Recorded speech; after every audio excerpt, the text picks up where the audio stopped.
Hi, my name is Karen Ouha with Momentum Artist.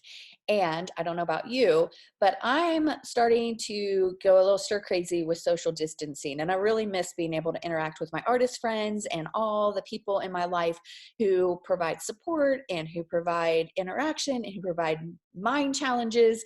And so I'm doing what I call a mindset reset. I'm taking a look at the fact that we're in a situation where we have to be social distancing ourselves from other people, reducing the interaction.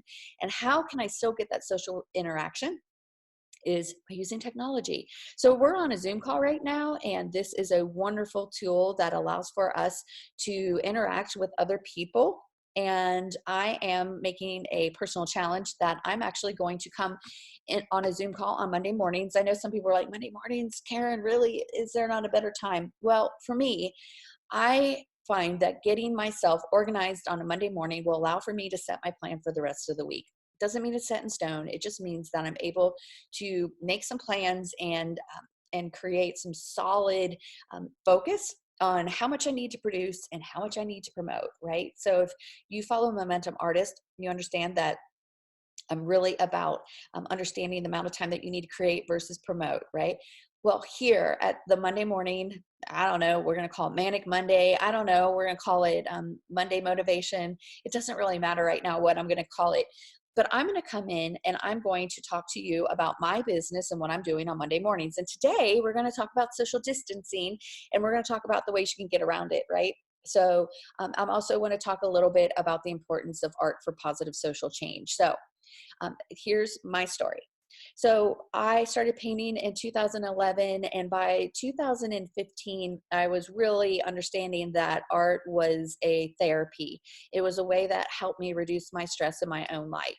And it was also an opportunity for income, but yet I really recognize still the power of it being a stress outlet. And I never had, I had to remember that that was always part of the purpose of why I was painting. And even though it had the opportunity to bring in income, that it was really important that I understood how art reduced stress in my life. So 2017, I start thinking through, hey, maybe there's a topic that I just need to keep painting so that I can actually just kind of dig in and not be afraid to use different mediums and different types of paint and that sort of thing. And I watched other artists like Robert Burridge. He paints pears over and over and over. And he's, if you take his workshops, he's like, oh my gosh, I sell the heck out of pears. And I'm like, okay, all right, that's fine. So I started thinking, what is a topic or a fruit that I could paint? And I started thinking about the pineapple. And I really liked the pineapple for its physical characteristics. I liked the patterns that you could find on it. I liked the fact that the crown had all these leaves. And even though the shapes of pineapple are generic and kind of the same, there are different shapes of pineapples. And so I got really excited. And in 2017, I think I painted more than 50 pineapples. And I did it for myself. Some of them were dark and edgy, and some were light and airy and were, really pretty.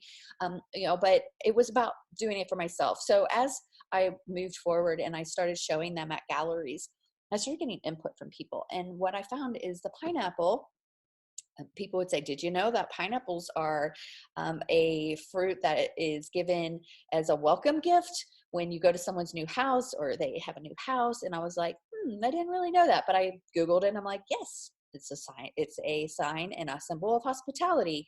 And other people would be like, I suffered from cancer or I was really sick a couple of years ago, and the doctors recommended that I would use the enzyme that's inside of pineapples.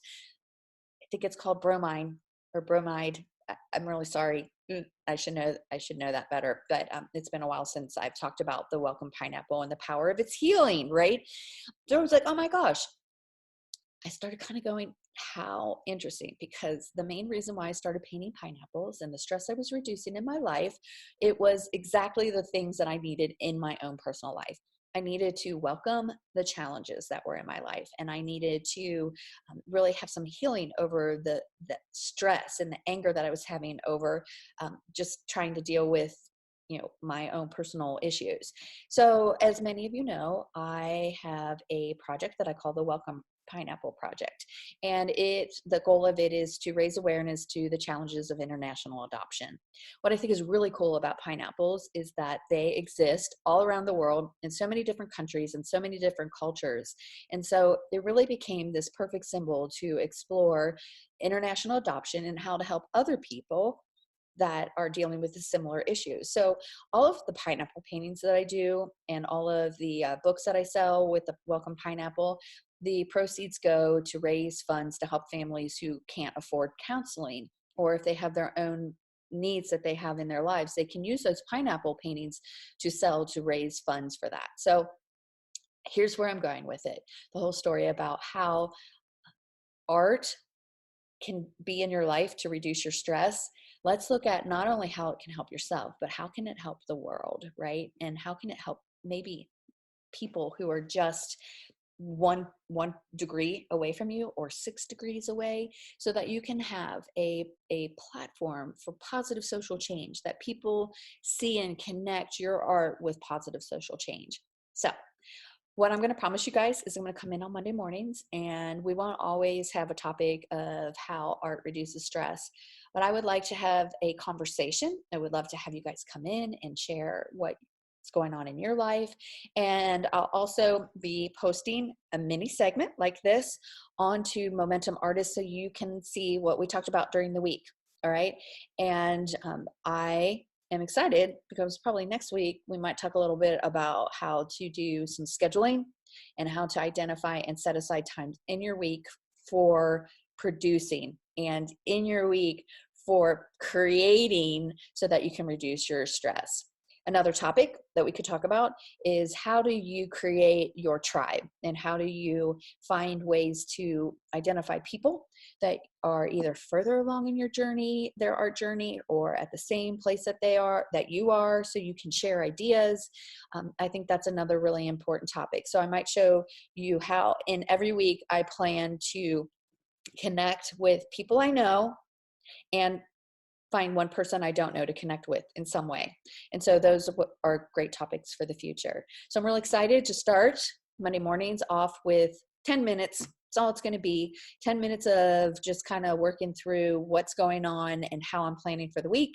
And then if you guys come into the Zoom call and you want to talk more, absolutely would love that. I can set aside a half an hour in addition to that, and we can talk about and create that tribe that I'm talking about.